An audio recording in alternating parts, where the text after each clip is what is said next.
I was sitting at a dimly lit bar, sipping my whiskey, trying to shake off the weight of another long week. My mind was miles away, drifting through mundane thoughts when the door creaked open, and my heart nearly stopped. There she was, Ashley, my wife of 7 years, walking in as if she owned the place. But what froze me in my seat wasn't her sudden appearance, it was the man trailing behind her, James. My pulse quickened. I'd seen James before. He was one of those slick types, all polished shoes and fake smiles, the kind of guy who thinks he can charm anyone. I had thought nothing of him until now. Ashley never mentioned him, and I hadn't seen him around much, but suddenly, everything about his presence screamed out to me like a warning I had ignored for far too long. They sat down at a table just a few feet from where I was, like a cruel joke the universe decided to play on me. They didn't even notice me there. Or maybe they didn't care. Either way, seeing them laugh together, the kind of laugh she used to share with me, felt like someone was squeezing the life out of my chest. I tried to calm myself down, but when James got up from the table and started walking toward me, my blood boiled. He had the nerve to approach me, casually patting me on the shoulder like we were old friends. "You lost your woman, soldier." "She's mine now," he said with a smug grin, his words oozing with arrogance. I clenched my fist under the table, barely able to breathe. My mind was reeling, my thoughts spinning out of control. Before I could say anything, he turned and walked toward the restroom like nothing had happened. I stood up slowly, legs shaking, but not from fear, from a fury I had never felt before. I approached Ashley, who had her back turned to me, too caught up in whatever nonsense was coming out of her phone. "Does it give you pleasure to publicly humiliate me?" I asked, my voice low but sharp enough to cut through her little bubble of ignorance. She looked up, surprised, but not in the way I expected. Her eyes flashed with something between annoyance and amusement, like I was an inconvenience she didn't have time for. Just then, James returned from the bathroom, noticing me still standing there. "Hey bastard, you're still here," he sneered. Without thinking, without planning, I moved. My fist connected with his arm, and the sickening sound of bone cracking under pressure echoed through the room. The bar went silent, everyone's eyes on us now, but I didn't care. My world had already come crashing down. For a moment, the world around me felt like it had stopped. James stumbled back, clutching his arm, his face twisted in pain. Ashley's eyes widened in shock, but not for the reason I'd hoped. There was no guilt, no regret. Instead, she looked pissed off, as if I was the one who had done something wrong. "What the hell is wrong with you, Michael?" she hissed, standing up and glaring at me as if I had just ruined her night. "You've lost your damn mind." I couldn't believe it. Here I was, catching her red-handed, and she had the nerve to be angry at me? My blood was already boiling, but that look she gave me, like I was the fool in this mess, sent me over the edge. I could feel my fists clenching again, the adrenaline still coursing through me, but I forced myself to take a deep breath. Losing control wasn't going to help me here, not with her. "Are you serious right now, Ashley?" I spat, my voice barely steady. "I'm not the one sneaking around, lying, Anne." "Stop it, Michael," she cut me off, her eyes narrowing as if I were some annoying fly buzzing around her head. "You have no idea what's going on here." "Don't I?" I shot back, incredulous. "Because from where I'm standing, it looks pretty damn clear." James was still groaning in pain, but that didn't stop him from trying to be the cocky jerk he was. "She doesn't want you anymore, man," he grunted, his words dripping with venom. "You're nothing to her." I turned my gaze back to Ashley, searching her face for any sign that he was wrong, for something, anything, that could give me a reason to believe this wasn't what it looked like. But all I saw was indifference. Cold, bitter indifference. "Is that true?" I asked, my voice lowering, more out of desperation than control now. "Am I really nothing to you?" For a split second, I thought I saw something flicker in her eyes, maybe guilt, maybe doubt, but then it was gone, replaced by that same stony expression. She crossed her arms, as if she was completely done with the conversation. "You've been smothering me for years, Michael. I deserve better than this." Smothering? The word felt like a punch to the gut. I had spent years of my life giving her everything, my time, my heart, my support, and now she was painting me as the villain, the one who had somehow pushed her into the arms of another man. It was like being gaslit, and I didn't even know how to respond. "You deserve better," I finally said, my voice hoarse with disbelief. "Is he better? Is this piece of trash who doesn't even respect you enough to keep things private your idea of better?" She didn't flinch, didn't back down. "At least he doesn't treat me like I'm some fragile little doll. He actually listens to me." That stung more than I could have imagined. All the late nights we spent talking, all the times I thought I was there for her, supporting her dreams, her ambitions, it was all meaningless to her now. It was like she had rewritten the history of our marriage in her head, turning me into some controlling monster while she played the victim. But the worst part was, she actually seemed to believe it. I could feel the eyes of the bar on us, the silent judgment from strangers who had no idea what we'd been through. But at that moment, I didn't care. The humiliation of this public betrayal was nothing compared to the pain of realizing that the woman I loved, the woman I thought I knew, had turned into a stranger before my very eyes. James, ever the opportunist, tried to stand up straighter, despite his injury. "Let's go, babe," he said to Ashley, ignoring me completely now. "We don't need to deal with this." "Yeah, maybe you should go," I muttered, my voice barely louder than a whisper. I could feel the fight draining out of me, leaving only a hollow pit in my stomach. But Ashley didn't move. She just stood there, staring at me, her lips pressed into a thin line. "You always do this," she finally said, her voice cold as ice. "You always make everything about you. You never think about what I need, what I want." I blinked, trying to make sense of her words. This wasn't the Ashley I knew. Or maybe she had always been this way, and I just refused to see it. My mind was swimming, a tangled mess of confusion, anger, and heartbreak. I opened my mouth to respond, but no words came. Before I could process any of it, she turned on her heel and walked out, leaving me standing there, shattered, in the wreckage of what used to be my life. James, cradling his broken arm, followed her out with a smug grin, not bothering to look back.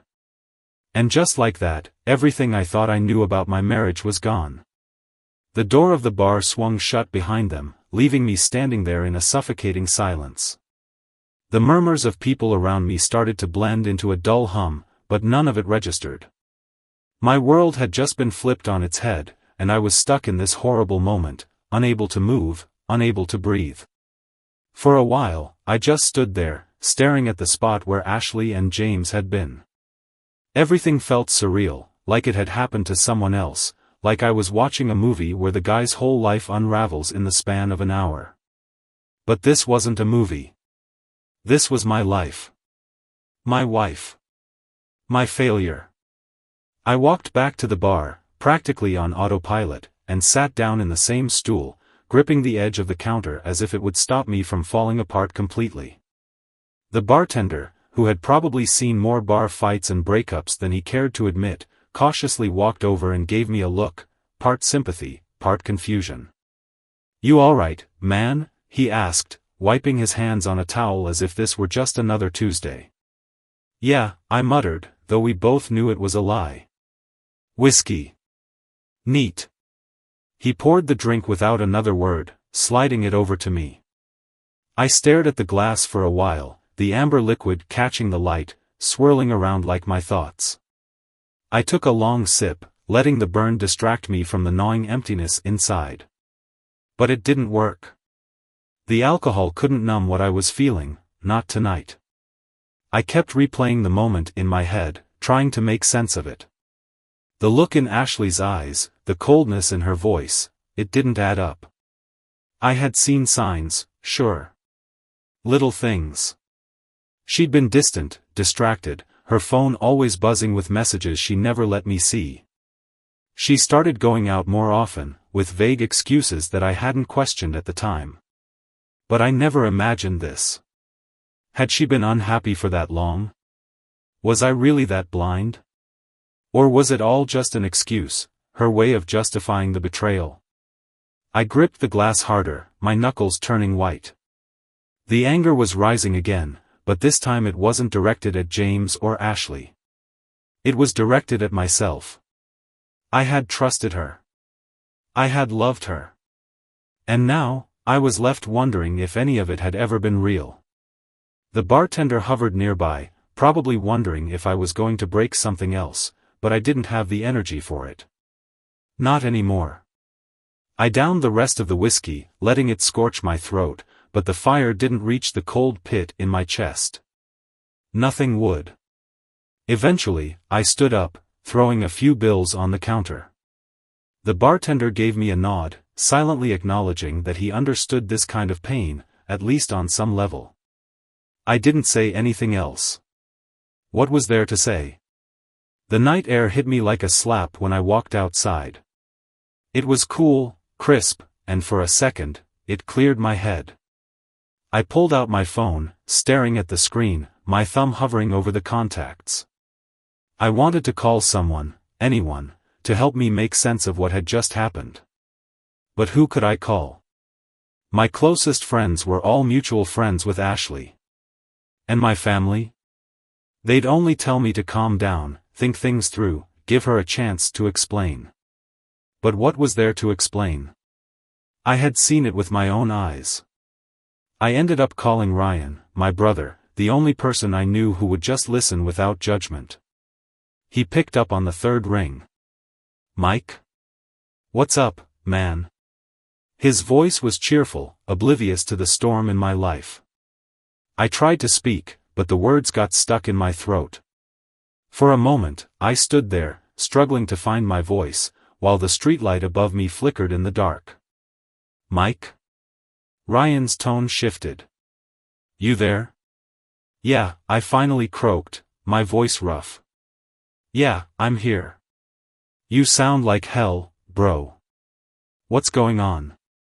I exhaled, long and slow, and then the floodgates opened. I told him everything. From seeing Ashley walk into the bar with James, to the confrontation, to the sickening realization that the life I thought I had was over. Ryan listened quietly, not interrupting, not offering empty words of comfort. Just listening. And that was exactly what I needed. When I finally finished, there was a long pause. I could hear him take a deep breath on the other end of the line. Mike, I don't even know what to say, he admitted softly. That's brutal. I'm so sorry. Yeah, I muttered, rubbing the back of my neck. I don't know what to do now. I don't know anything anymore. You want to come over? He offered. We can talk this through. Or not talk. Whatever you need. I considered it for a moment, but I wasn't ready to face anyone yet. Not like this. Thanks, but I need some time to think, I said. I can't wrap my head around it. Alright, man. But listen, I'm here. Whenever you're ready, day or night.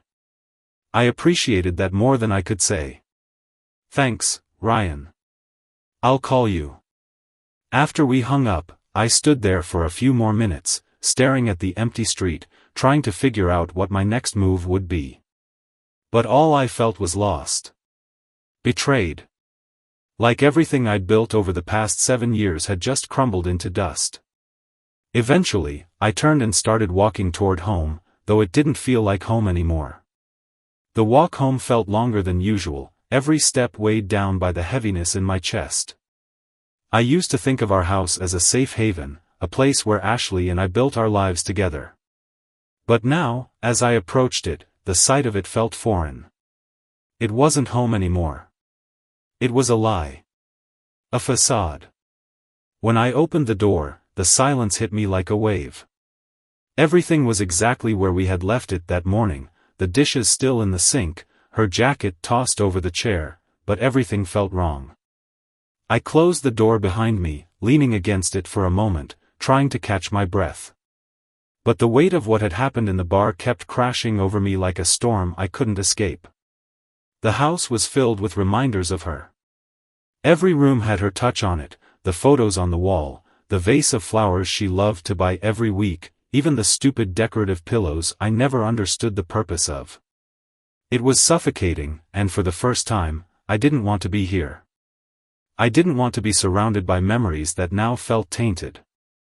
I dropped my keys on the table and walked into the living room. My mind was racing, replaying the night over and over again like a broken record. How long had this been going on? Had I been this blind, this naive? Every moment in our relationship suddenly felt like a lie. All the times she'd smiled at me, kissed me, told me she loved me, were those lies, too? I collapsed onto the couch, staring at the ceiling. My phone buzzed in my pocket, and for a second, I thought maybe it was Ashley. Maybe she was going to apologize, explain, something. But when I pulled out my phone, it wasn't her. It was a text from Ryan. "I know you need time, but don't do anything crazy. Call me if you need to talk." I dropped the phone onto the coffee table, not even bothering to respond. Talking wasn't going to fix this. Nothing could fix this. I sat there for what felt like hours, my mind spinning, trying to make sense of everything. At some point, I found myself walking upstairs, toward our bedroom. I hesitated at the door, my hand hovering over the knob.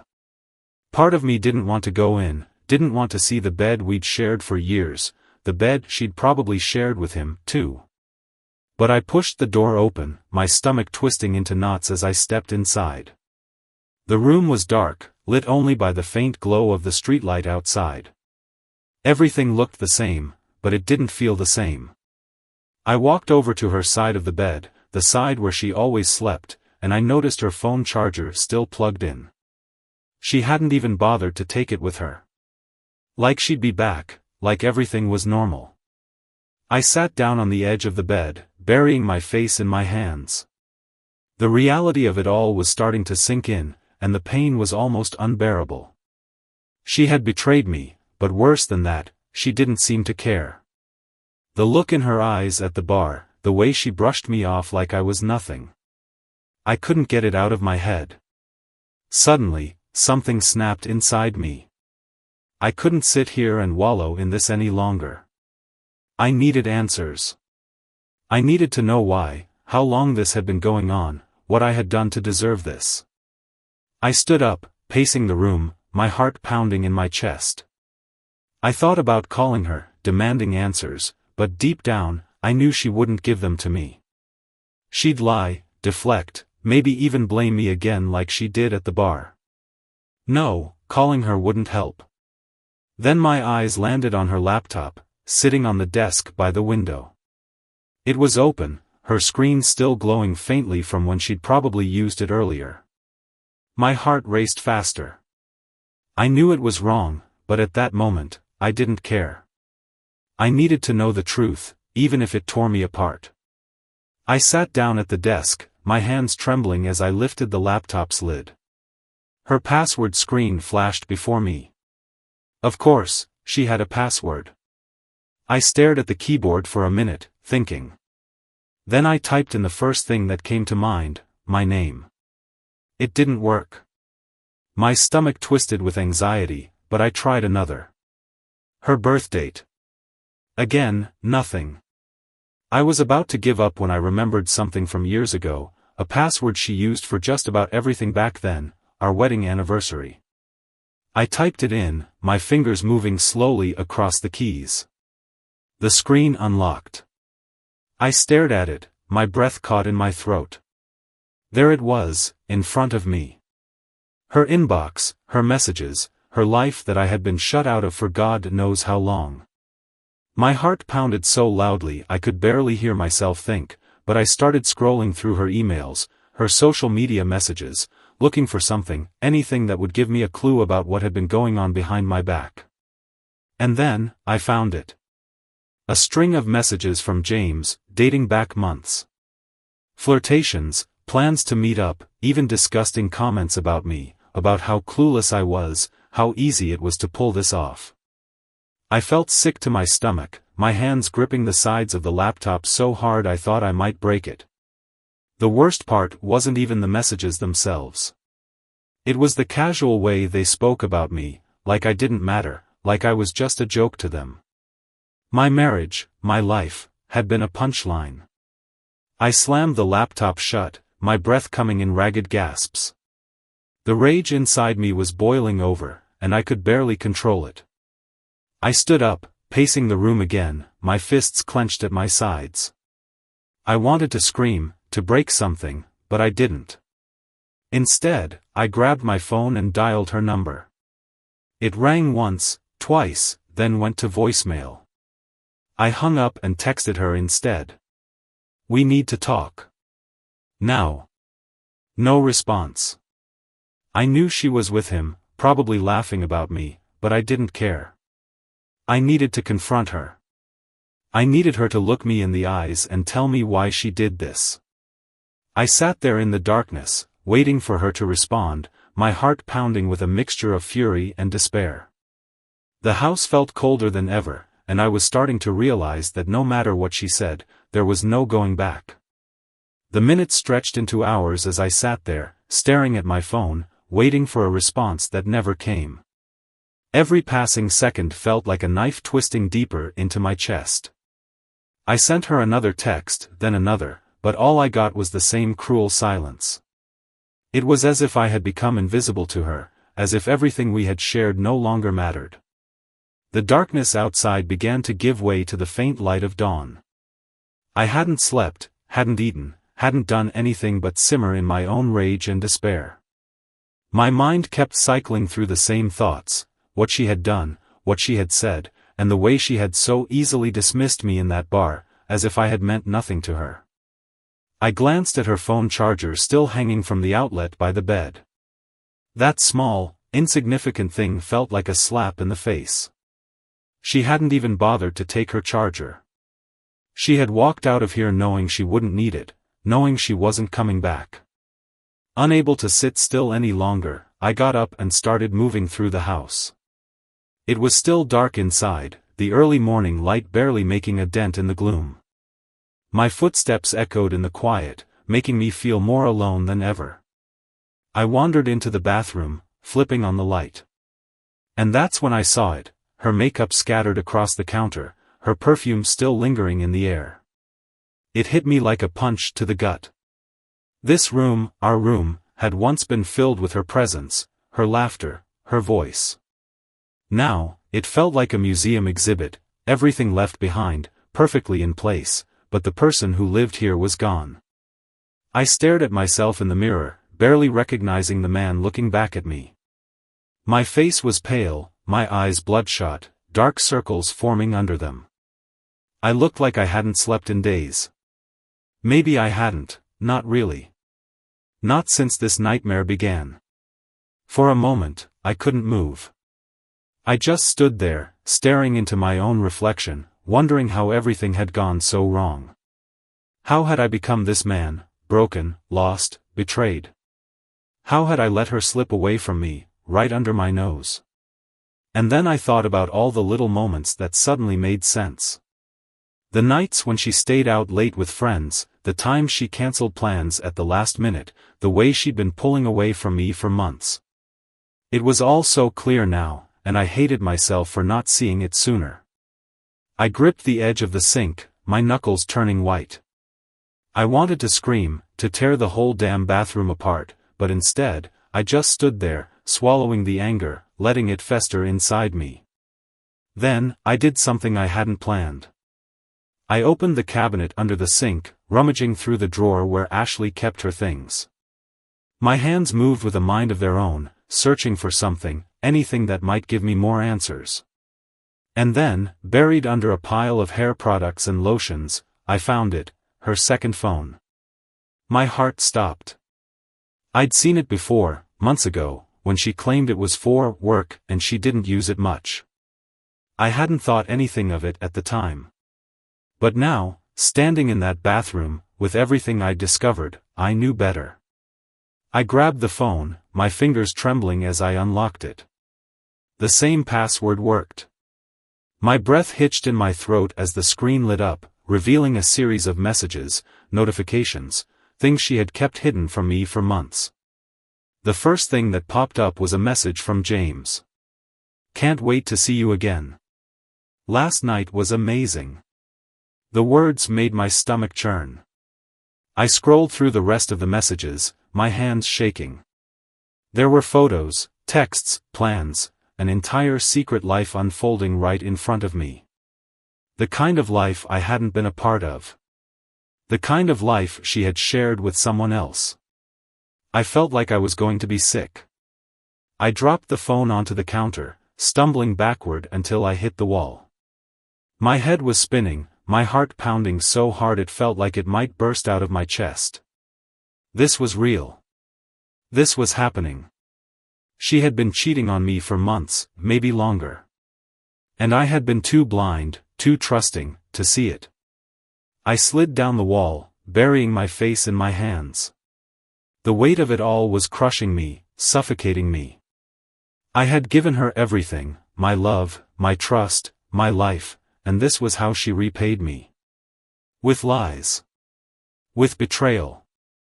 I stayed there for a long time, the cold tile pressing against my back, the sound of my own breathing echoing in the room. I felt like I was drowning in the pain, like there was no way out of this hell. And then, just when I thought I couldn't feel any worse, my phone buzzed. I pulled it out of my pocket, expecting another message from Ryan, or maybe one of those useless spam emails. But when I saw the name on the screen, my heart stopped.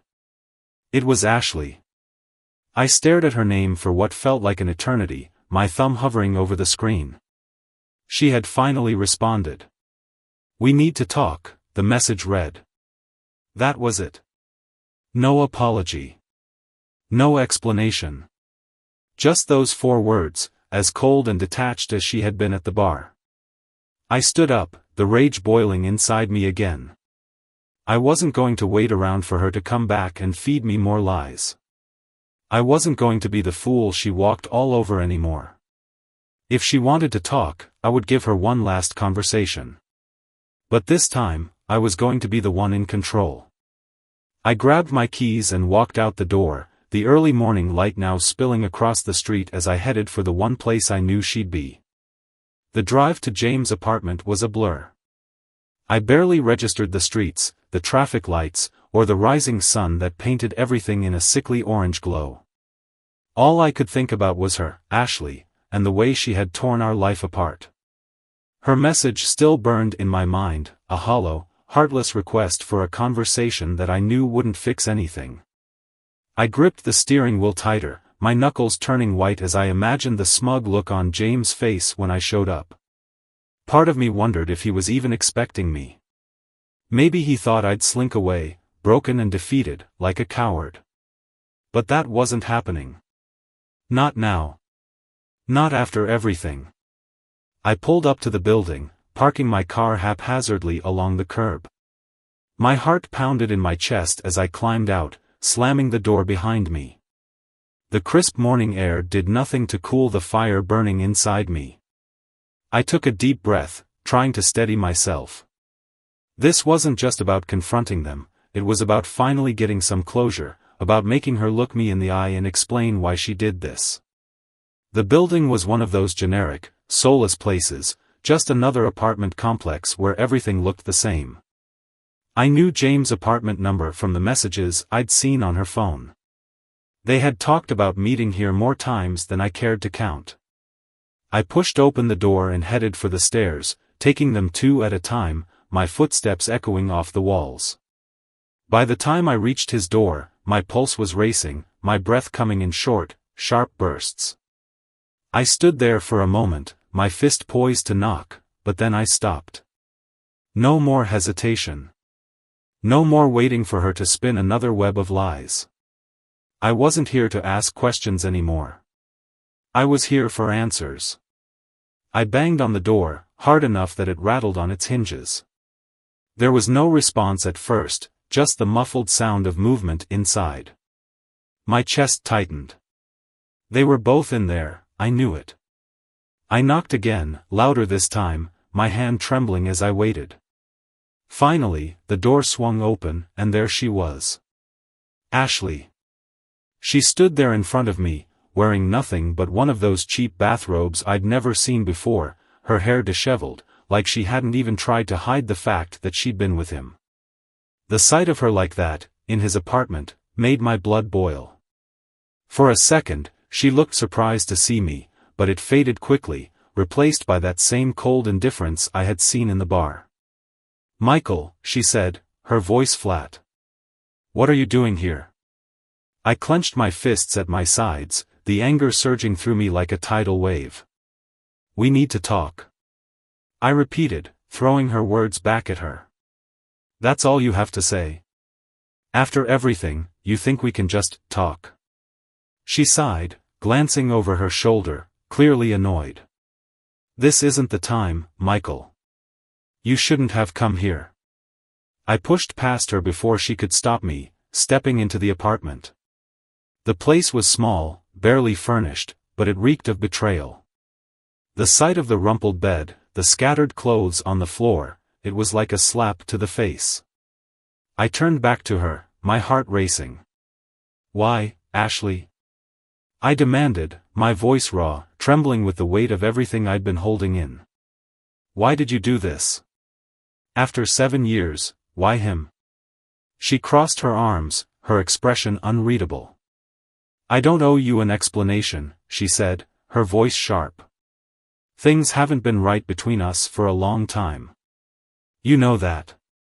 "That's not an answer," I shouted, the words coming out louder than I intended. "We could have worked on things. We could have talked. But instead, you chose this? Him?" My voice cracked on the last word, the hurt slipping through the cracks of my anger. Ashley rolled her eyes, like she was tired of the conversation already. "It's not just about him, Michael. It's about me. I've been suffocating in this marriage, feeling trapped for years. You never saw it. You never cared to see it." I stared at her, disbelief flooding me. "I loved you," I said, my voice barely above a whisper. "I gave you everything. And that's the problem," she snapped, her eyes narrowing. "You never understood me. You were too busy playing the perfect husband, acting like everything was fine, while I was drowning." Before I could respond, I heard footsteps behind me. I didn't have to turn around to know who it was. James. He walked into the room, his arms still bandaged from the last time I saw him, but the smug look on his face hadn't changed. He stood next to Ashley, like he was daring me to do something. "Leave, Michael," James said, his voice low, like he was speaking to a dog. "This is between us now." "Between you?" I repeated, the words tasting bitter in my mouth. I looked at Ashley, searching her face for something, anything, that would make this hurt less. But all I saw was the same cold indifference. She didn't love me anymore. Maybe she never did. Something inside me broke. The rage that had been bubbling under the surface exploded, but instead of attacking James again, I just laughed. It was hollow, bitter, but I couldn't help it. The whole situation was so twisted, so far beyond anything I could have imagined, that all I could do was laugh. "Fine," I said, my voice empty. "You want him? You can have him. But don't expect me to stand by and let you walk all over me like this." Ashley raised an eyebrow, her expression finally changing, just a flicker of something, maybe doubt, maybe regret, but it was too late for that now. I turned and headed for the door, but before I left, I looked back one last time. "You're going to regret this, Ashley," I said, my voice steady, even though my heart was breaking all over again. "Maybe not today, but someday, you will." And with that, I walked out of the apartment, the door slamming shut behind me. The weight of everything crashed down on me as I made my way to the car. But this time, there was no turning back. I wasn't going to be her fool any longer. I drove aimlessly after leaving James' apartment, the adrenaline still coursing through my veins, but the anger now fading into something worse, numbness. The city streets blurred past me, and I realized I had nowhere to go. No plan. No clear direction. I had walked away from the confrontation, but I didn't feel victorious. I felt lost. I pulled into a parking lot at some random park, switching off the engine and just sitting there, staring at nothing. The sun had fully risen by now, casting long shadows across the empty lot. I felt like one of those shadows, fading, insignificant, unmoored. Everything I thought I knew, everything I had built with Ashley, was gone. Just like that. I thought about calling Ryan, but what could I say? That I confronted her? That I watched the woman I had loved for 7 years stand next to another man and shrug off my pain like it didn't matter? I couldn't bring myself to relive that scene, not yet. Instead, I sat there, the silence pressing down on me like a weight. I had always imagined that if something like this ever happened, I'd know what to do. That I'd have some sense of clarity, some resolve to move on and rebuild. But now that it had happened, I felt more lost than ever. Eventually, my phone buzzed in my pocket. I pulled it out, half expecting it to be Ryan again, but it wasn't. It was a text from Ashley. "I'm sorry it had to happen like this. But I can't do this anymore. We need to move on." Move on? Those words sent a fresh wave of anger surging through me. I couldn't believe her audacity. She was the one who had torn our life apart, who had lied, cheated, and betrayed me, and now she was acting like this was some mutual decision to part ways. Like we were two people who just grew apart, instead of her ripping the foundation of our marriage out from under me. I wanted to respond, wanted to tell her exactly what I thought of her cowardice, her betrayal, but I stopped myself. What was the point? She didn't care. Not anymore. She had made her choice, and nothing I said was going to change that. Instead, I deleted the message, staring at the empty screen for a moment before shoving the phone back into my pocket. I wasn't going to let her have the last word, not like this. After sitting there for what felt like hours, I finally made the decision to head home. Home. The word felt strange now, hollow. The house wasn't my home anymore. It was just a place, filled with memories that had turned sour. When I got back, the house felt even emptier than before. The silence was overwhelming, oppressive. I walked through the living room, into the kitchen, and then upstairs, my footsteps echoing off the walls. Everything was still in its place, the bed unmade from the night before, her clothes still hanging in the closet, her perfume still lingering in the air, but it all felt wrong. Like I was living in someone else's life. I stood in the bedroom for a while, staring at the bed, trying to process everything. The anger had burned out, leaving only exhaustion in its place. I sat down on the edge of the bed, running my hand over the sheets, feeling the fabric beneath my fingers. This was where we had built our life together. Where we had shared dreams, promises, and so many intimate moments. And now it felt like a tomb, holding the ghost of a relationship that was never real. After what felt like an eternity, I forced myself to start moving. I couldn't just sit here in this house, drowning in the memories of what once was. I needed to do something, anything, to feel like I was in control of my own life again. So I grabbed a box from the closet, started throwing her things into it. Clothes, shoes, makeup, all the things that had once been part of our life together. I needed them gone. I needed her gone. Each item I tossed into the box felt like a small release, a way of reclaiming some part of myself. But with every piece of her that I packed away, there was a fresh stab of pain, a reminder that the woman I had loved was no longer the person I thought she was. Halfway through clearing out her things, I found an old photo of us. It was from our honeymoon, smiling, happy, full of hope and love. I stared at it, feeling a lump rise in my throat. How had we gone from that to this? How had everything fallen apart so completely? I crumpled the photo in my hand, the tears threatening to spill over. But I didn't cry. Not yet. Instead, I threw the picture into the box and slammed the lid shut. This was the end. I wasn't going to let her have any more power over me. Not her, not James, not the ghost of the life we used to have. I dragged the box downstairs, leaving it by the door. I'd deal with it later. For now, I needed to be away from this place. I needed to clear my head. So I grabbed my jacket, my keys, and headed out the door without looking back. The park was quiet when I arrived, the same one I had stopped at earlier, but now it felt different. Calmer. The air was crisp, and the trees were starting to turn, their leaves a mix of gold and red. I sat down on a bench, letting the cool breeze wash over me, trying to ground myself in something real, something solid. I had no idea what my next move would be. Divorce was inevitable, there was no coming back from this. But the thought of starting over, of rebuilding my life from the ground up, felt impossible. Where do you even begin after something like this? As I sat there, staring at the trees swaying in the wind, I realized that maybe that was the answer. Maybe there wasn't a plan.